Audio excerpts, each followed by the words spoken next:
talk about this guy ever since I got him back in 2020. This was one of the first Earthrise figures that I got. Actually, it was the first, and fun fact, I might have been one of the first people ever to actually get him. Yeah, Walmarts in my area are weird where they get stuff super early and then never again. So I was incredibly lucky and got this guy in December 2019. What a legend. It was like late December. Like, I think it was the 30th. And let me just say, even when I got this, even when I was a sweet summer child, I still remember transforming him and having the back piece come off and thinking, man, that's a bummer. But more on that later. Let's talk about this excellent car mode. It's a nice little Porsche. All of the black and silver decked out. The lovely matte finished red paint, which is very durable, but it only chipped on mine because I'm a barbarian who loves throwing their toys. There's translucent blue windows and also black, which strangely enough actually fits really well together. Like, you'd think they'd clash too hard, but it's actually really nice. And there's an auto badge. The wrong auto badge, but you know, whatever. Even though the wheels are clipped in, they do roll very nice. And man, I can't get over the red, man. It's such a nice matte paint, and it feels so high quality. They picked out the bumpers and the exhaust. The only thing they didn't really pick out was the back, like, lights. Why do I write things like this? And just because Lazy Eyebrow pointed it out, I just need to point out that they put brakes on it. Oh! Alright, I don't normally do this, but this is a weird exception. Let's talk gun. This figure is unique in the sense that he comes with a massive gun that actually recreates a G1 scene. What? By taking apart his massive bazooka, which I'm assuming they included just so he can be a deluxe and people wouldn't complain about it. People still complain about it. You can attach all the bits of the gun to the bottom and recreate that one scene where he does this on water. I don't remember what episode it was. Hell, I don't even remember what season it was. But single episode G1 references in my generation's toy line? Pfft, that's masterpiece stuff right there, man. We're in Fancy Town now. You can also do this, but why would you?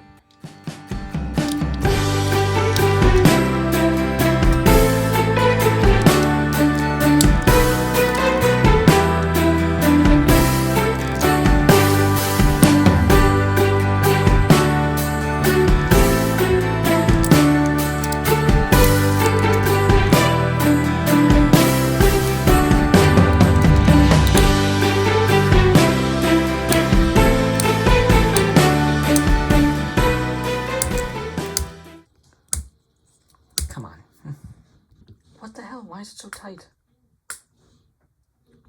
I don't want to use my teeth on this. Come on, you were working just fine when I was writing this script. There we go. And this is the robot mode, and I like it. Is it particularly G1 accurate? No, but if you know me, you know I don't care. And I think this guy looks really great, and I think he encapsulates Cliffjumper's personality very well as a guy who thinks he can kick ass, but he really can't. Again, ignore the paint chipping on the shoulders. The paint is pretty durable. I'm just an asshole. I played with this guy a lot back in the day, that's all I'm saying. A little bit of a spoiler for tomorrow's video, but I prefer the proportions on this guy and the overall look of this guy way more than SS86 Bumblebee. Listen, man, y'all love that thing, and I don't get it. And while I do understand why a lot of people don't like this guy, because the SS86 buzzworthy Bumblebee figure does have a much better paint job, I just prefer this. I got a thing for red and black, man, and I like how this looks. This is G1 accurate enough for it to match with everyone else on my shelf, so I'm pretty happy about it. And yes, he does have quite big feet, but the other one, the other option is it's super tall feet, and I don't like that. He's also got those little bang boils from Siege, which, you know, I miss those. And no, he does not have weapon points on the shoulders, but they are sculpted in, funnily enough. It's just an aesthetic so strong they had to continue it.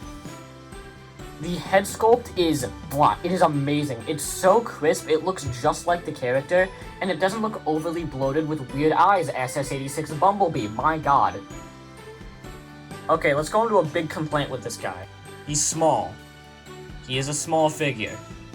And I'm not gonna use the giant gun that he comes with as an excuse for like, oh, that's why he's deluxe class. No. This is small, yes. but this is not a Legends figure.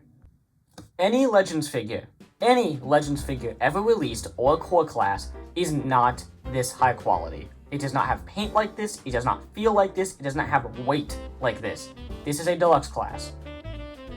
And everyone telling me for years that this could have been a Legends class is just straight up wrong. I've had Legends class figures. I have a lot of Legends class figures. I'd say there was a point in time where I had more Legends figures than I had normal mainline stuff. And I'm sorry to say, this is just straight up not a Legends figure. This is a deluxe, guys. I don't care that he's small, I care that he's good. He might be small, but he feels like a higher quality figure. So, you can shut up now. He comes with this bazooka, which is from one of the first episodes of the G1 show. I think it might be the first one, but I don't remember. I don't want to check.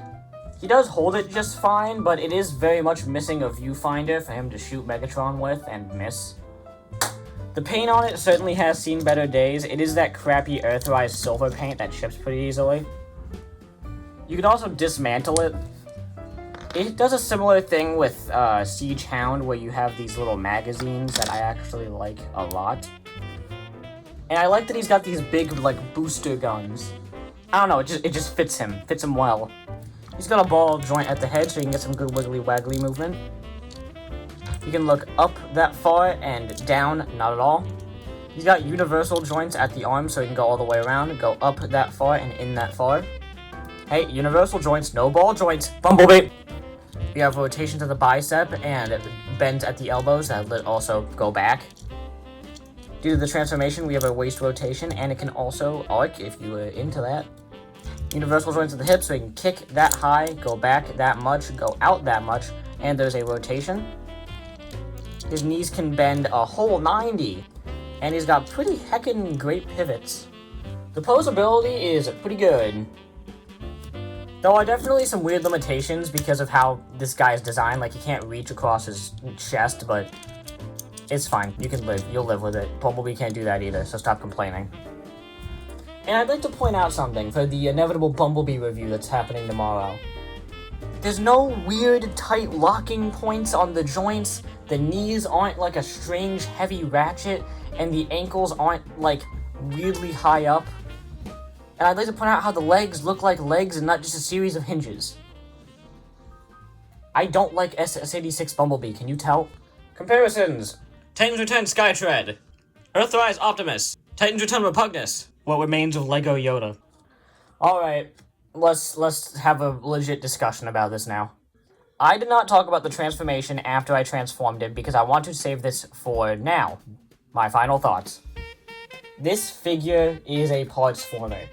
Is parts forming objectively bad? I'm going to have this on the record now, so I never have to say it again. Parts forming is objectively a bad trait in an action figure. Transformer. Gundams are lenient. It is lazy design, and I do not condone any of it. Don't get me wrong, there are some designs that necessitate parts forming. Weaponizers are a unique case. And do I think the parts forming on this figure is bad? Objectively, it is bad. It's a bad trait of this figure. But, and this is a very heavy but, this figure, in my opinion, is good enough, objectively, from just how I, just based on how I grade figures, that even though the parts forming is bad, it does not ruin the toy enough for me to say it is a bad figure. I fundamentally do not agree with how this transforms, but I like the robot mode, I adore the car mode, I love the weapons, I love how he looks, I love his head sculpt. There's so much about this figure that I like that I can't not like it.